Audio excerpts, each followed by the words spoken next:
we are very keen that Mrs. Birla should be the one doing this conversation because she has been one of the earliest advocates of mental health in the country, and she's really lent her voice to this subject, to this cause.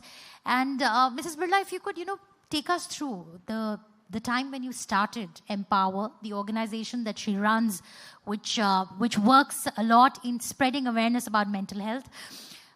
About a decade ago until now, do you feel that there has been a change in the way we are as a nation, as organizations, as individuals, the way we are talking about mental health, the way we are addressing the issue of mental health in the country? Sure. Good evening, everybody, and it's wonderful to be here. Thank you so much for inviting me.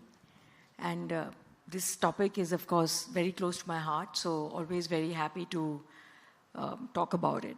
So coming to your question, so yes, of course, when we started about 10 years ago, mental health as a topic and as a concept was just not spoken about. Yeah. The problem still existed, the challenges still existed. However, it was always just behind closed doors. Mm-hmm. More often than not, people were not even aware that they're suffering from a mental illness. The topic, it was hugely stigmatized. There was very little support, very little care. You were not even, it was so stigmatized that you could not even talk to your own family members about it. Right. And then reaching out for help was even more difficult.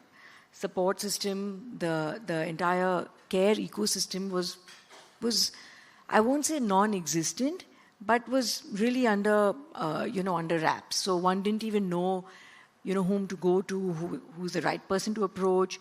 So the entire ecosystem was not well developed. Further, when we started, it was so stigmatized that our first press conference that we had, and I had invited a few journalists actually over, just to let them know we're foraying into mental health. It's a topic that needs discussion. We need to throw light on it. We really need to speak about it.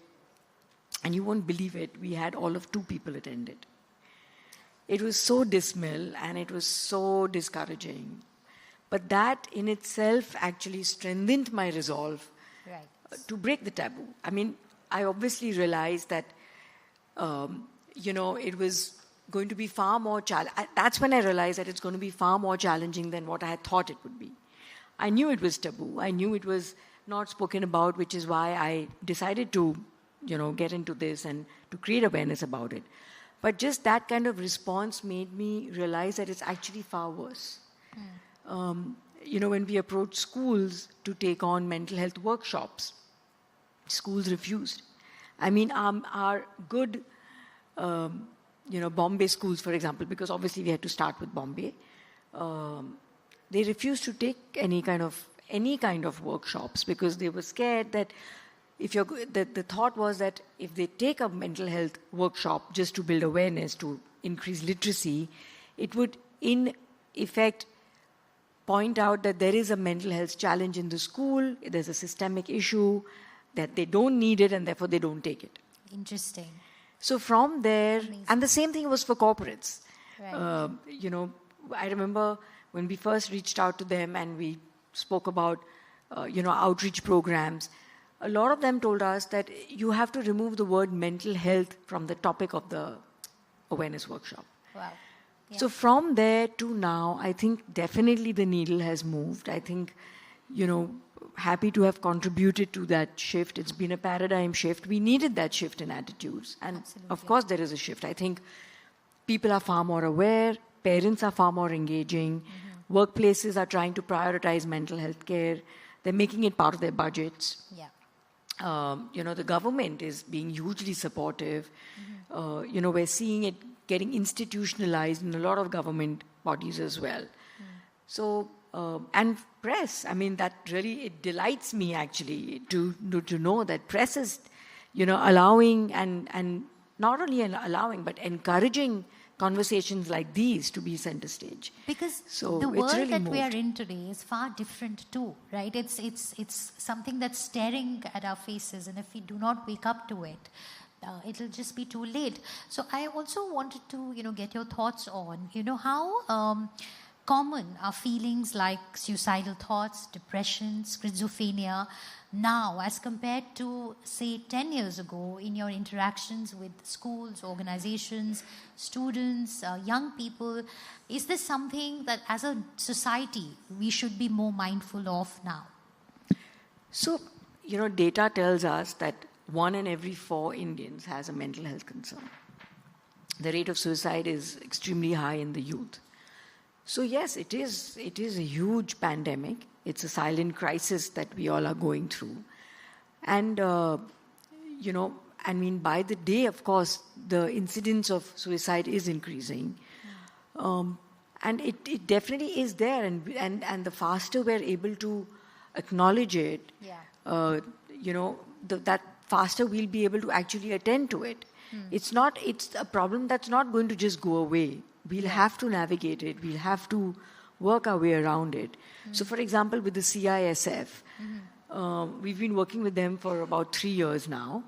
And, of course, with their support and with the interventions, with the right screening, the awareness, the mental health capacity building workshops, it's obviously been a multi-pronged approach, but we've been able to reduce the suicide rate by 40%.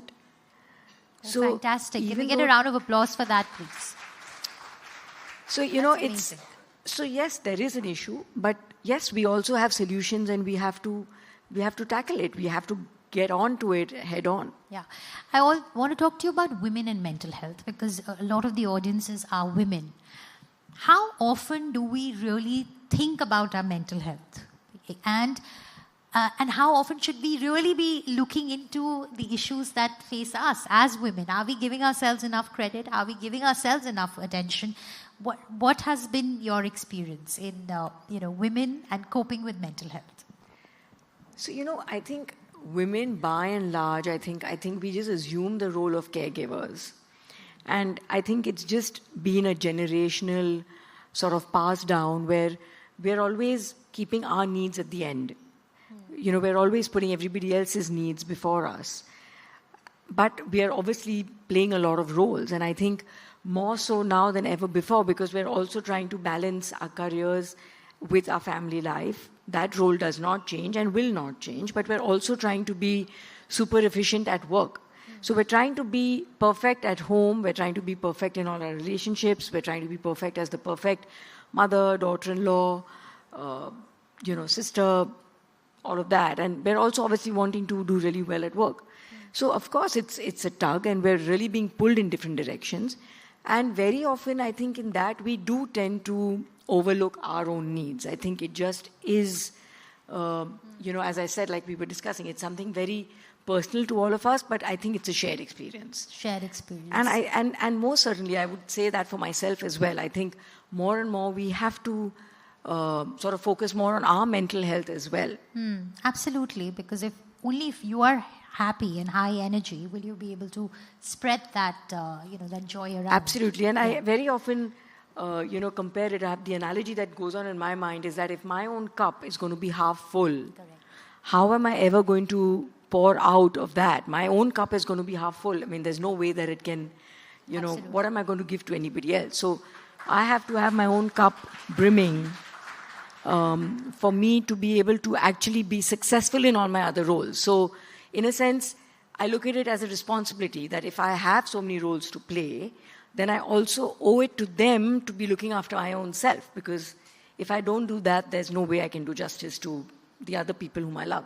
So one should not feel guilty about taking out time for themselves and for maybe getting a therapist. Absolutely. If there is a need. Absolutely. And I have to say that it's a journey. I think all of us go through that journey where, this kind of realization evolves.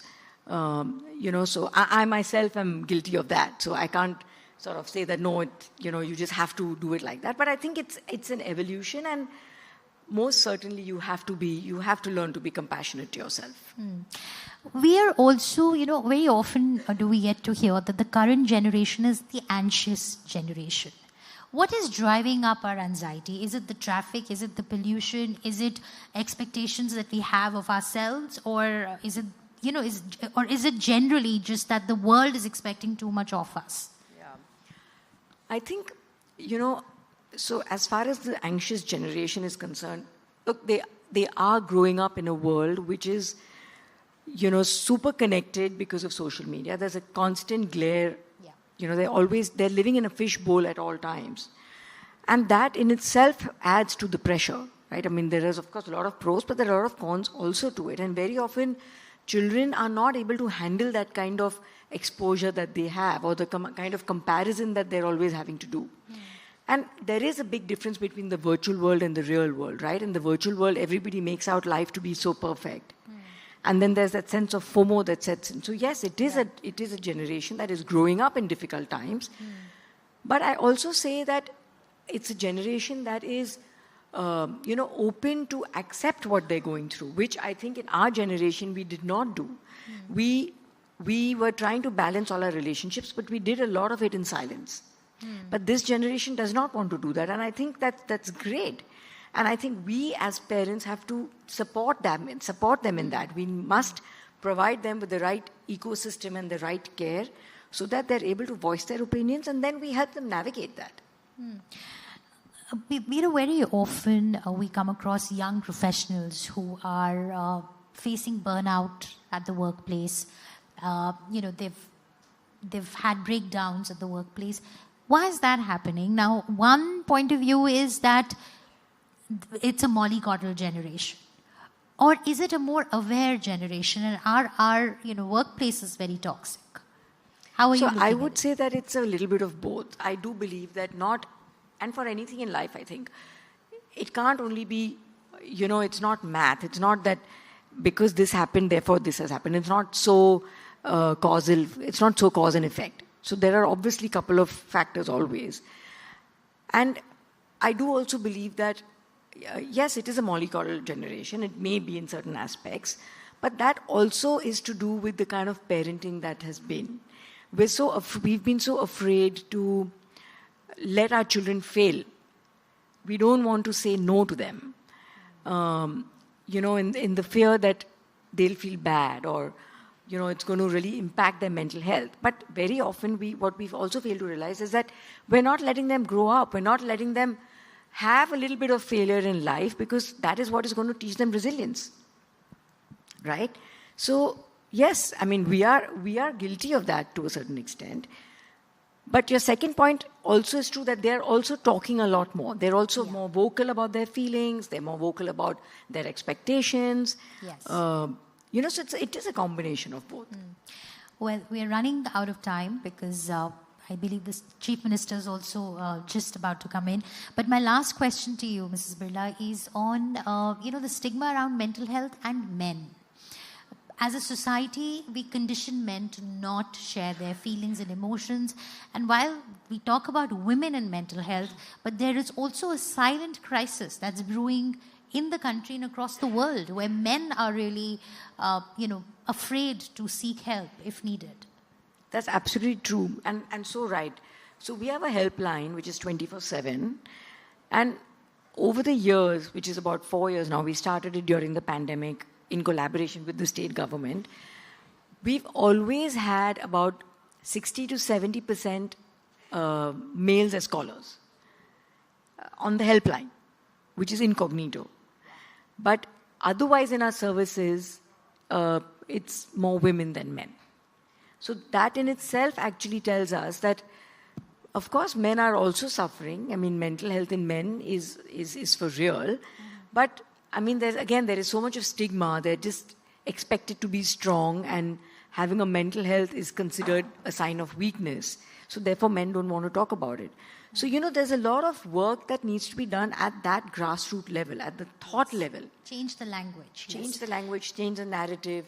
Well, It's a we hope paradigm that shift. we've given our audiences here today some food for thought. Some of the men in the audiences will go back and maybe self-reflect. And the women, of course, will go back not with a resolve not to feel guilty in seeking help and making time. Thank you very much, Thank you. Mrs. Neeja Birla, for taking up the time and speaking to us.